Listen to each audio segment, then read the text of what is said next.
నా పేరు అలేఖ్య. నేను హైదరాబాద్ డీసీసీబీ బ్యాంక్ సెలెక్ట్ అయ్యాను. నా బ్యాక్‌గ్రౌండ్ వచ్చేసి బీటెక్. నాకు కొంచెం మ్యాథ్స్ ముందు నుంచే కొంచెం ఇంట్రెస్ట్ ఉండడం వల్ల ఇంకా నేను సీఎస్‌సి కంప్యూటర్ సైన్స్ చేశాను. అందరూ సాఫ్ట్‌వేర్ జాబ్ అని సజెషన్ చేస్తారు కానీ నేను మాత్రం గవర్నమెంట్ జాబ్ కొట్టాలి. ఎందుకంటే మా పేరెంట్స్‌కి గవర్నమెంట్ జాబ్ లేదు. వాళ్ళు నార్మల్ ప్రైవేట్ జాబ్ మా ఫాదర్‌ది. చిన్న బ్యాక్‌గ్రౌండ్ నుంచి వచ్చాము మేము. ఇంకా నేను ఎలాగైనా దానికే కొట్టాలని చెప్పి ఇంకా అలా 2016లో నేను స్టార్ట్ చేశాను. 2016 నుంచి 2019 వరకు ప్రిలిమ్స్ అవుతుంది కానీ మెయిన్స్ అవ్వకపోతూ ఉండేది. ఇంకా ఆ టైంలోనే నేను వేరే బ్యాంక్ కోచింగ్స్ కూడా తీసుకున్నా. కానీ ఇంకా తర్వాత నాకు అప్పుడే శ్రీధర్స్‌ది తెలవడము, ఇక్కడ హైదరాబాద్లో ఉండడం వల్ల ఇంకా శ్రీధర్స్‌ది తెలిసింది నాకు. ఫస్ట్ దిల్‌సుఖ్‌నగర్ బ్రాంచ్ జాయిన్ అయ్యా. తర్వాత అమీర్పేట్‌కి షిఫ్ట్ అయ్యాము.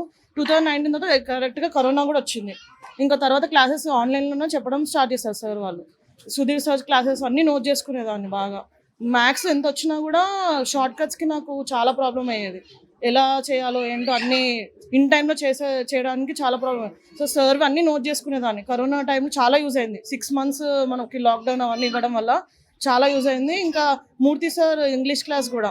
ఇంగ్లీష్ కూడా నేను ముందు నుంచి కూడా ఇంగ్లీష్ కొంచెం బాగానే ఉండేది కానీ కాంపిటేటివ్ ఇంగ్లీష్ చాలా డిఫరెంట్. మనకు వచ్చిన ఇంగ్లీష్‌కి కాంపిటేటివ్ ఇంగ్లీష్‌కి సంబంధం లేదు. చాలా డిఫరెంట్ ఉండేది. సో మూర్తి సార్ కూడా చాలా సపోర్ట్ చేశారు. ఆఫ్లైన్లో ఉన్నప్పుడు కూడా సార్ నాకు బాగా గైడెన్స్ ఇచ్చారు. ఇంకా తర్వాత కరోనా టైం లాక్డౌన్ వల్ల ఆన్లైన్లో ఇంకా సార్ క్లాసెస్ కూడా బాగా ఫాలో అయ్యేదాన్ని. జనరల్ అవేర్నెస్ క్లాసెస్ కానీ ఇవన్నీ కూడా చాలా యూజ్ అయ్యాయి శ్రీధర్స్‌ది. ఏంటంటే అప్పుడు ఎప్పుడు ప్రిలిమ్స్ క్వాలిఫై అయిన దాన్ని తర్వాత ప్రిలిమ్స్ నుంచి మెయిన్స్ క్వాలిఫై అవ్వడం స్టార్ట్ అయింది. మొత్తం అలా ఎగ్జామ్స్ రాసుకుంటూ వచ్చాను. ఇంకా అన్నీ దగ్గరలో పోతూ ఉండేది. తర్వాత ఇంకా మ్యారేజ్ అయింది నాకు. 2023లో మ్యారేజ్ అయింది. తర్వాత బాబు పుట్టడం అయింది. అయినా ఇంకా ఆన్లైన్లో coaching classes daily mock test చేసి శ్రీధర్స్ వాళ్ళది ఎక్స్ప్లెనేషన్ వీడియోస్ చూడడము, ఇంకేమైనా డౌట్స్ ఉంటే ఒకసారి సార్ వాళ్ళు కూడా కొంచెం కాంటాక్ట్ అయ్యేవారు. అలా సార్ వాళ్ళ గైడెన్స్ తోటి ఇంకా శ్రీధర్స్ది లేకపోతే నిజంగా కూడా నేను ఇంత డ్రీమ్ జాబ్ వచ్చేది కాదు కూడా నాకు తెలీదు. ఎందుకంటే నేనే చేయగలను, అందరూ చేయగలరు. ఎందుకంటే 11 years అది స్ట్రగుల్ నాది. అది చెప్పలేని ఇది మాట. నేను హోమ్ ట్యూషన్స్ చెప్పుకుంటూ చాలా స్ట్రగుల్ తీసుకుంటూ వచ్చాను.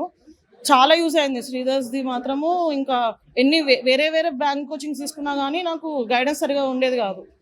ఇది తీసుకోవడం వల్ల ఇంకా నాకు తర్వాత మ్యారేజ్ అయింది. ఇంకా అలా 5 yearsలో ఇంకా శ్రీధర్స్‌లో తీసుకున్న వితిన్ 5 yearsలో మ్యారేజ్ అయింది, బాబు పుట్టాడు. ఇంకా వెంటనే వచ్చింది జాబ్ కూడా.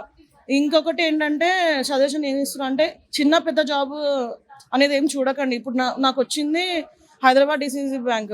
అది చాలా మందికి ఎందుకు ఇది చేయడము, మనకి మంచి ఐబీపీఎస్ క్లర్క్, ఆర్ఆర్బీ పిఓస్, ఇంకా ఎస్బీఐ ఇవన్నీ ఉంటాయి, ఆర్బీఐ పెద్ద జాబ్స్ ఉన్నవి కాన్సన్ట్రేట్ చేస్తారు. ఇవన్నీ నెగ్లెక్ట్ చేస్తారు. అప్లై కూడా చేయరు. కనీసం పోస్టులు కూడా చాలా తక్కువ ఉంటాయి, అప్లై కూడా చేయరు. ఇది కూడా ఏమీ అంత తీసి పడేసే జాబ్ కూడా కాదు. ఇది కూడా మంచి మన హైదరాబాద్లోనే వచ్చిన జాబే. ఏ జాబ్ అయినా సరే మనకి ఏది మిస్ చేయకండి, ఏ ఆపర్చునిటీ కూడా. ఇందులో కూడా నాకు ఒకటే సింగిల్ పోస్ట్ ఉండేది ఉమెన్లో, దాంట్లోనే వచ్చింది జాబ్, ఈడబ్ల్యూఎస్ కేటగిరీలో. సో నేను చేయగలిగానంటే ఎవరైనా చేయగలుగుతారు. ఒకటే ఏంటంటే పేషెన్స్ ఉండాలి, మంచి కోచింగ్ ఉండాలి. శ్రీధర్స్లో నుంచి ముందు నుంచే ఏదైనా సరే ఫాలో అవుతూ రావాలి. వాళ్ళు ఏం చెప్తారో అది యాజ్ ఇట్ ఈస్గా ఫాలో అవుతే చాలు. ఏం చేయక్కర్లేదు. మాక్ టెస్ట్ ఎక్స్ప్లెనేషన్ వీడియోస్ చూస్తేనే చాలు. మాక్ టెస్ట్ అయితే చాలా నేర్చుకుంటాం మనము. ఎక్స్ప్లెనేషన్ వీడియోస్ కూడా చాలా యూజ్ అవుతాం మనకి. ఇదే ఒక కీ రోల్ ఏంటంటే మెయిన్ పేషెన్స్ ఉండాలి, కన్సిస్టెన్సీ. ఒక్క రోజు కూడా మాక్ టెస్ట్ మిస్ కాకుండా చేస్తే ఎవరైనా ఏదైనా చేయగలుగుతారు. ఒక మిక్స్ చేశారంటే మనకి ఇంకా డిలే అవుతూ వస్తుంది. ఇప్పుడు నాది ఎలా జర్నీ అయిందో వేరే తీసుకోవడం వల్ల మనం కరెక్ట్ గైడెన్స్ ఒక టైంలో పడితేనే మనం ఏదైనా చేయగలుగుతాం.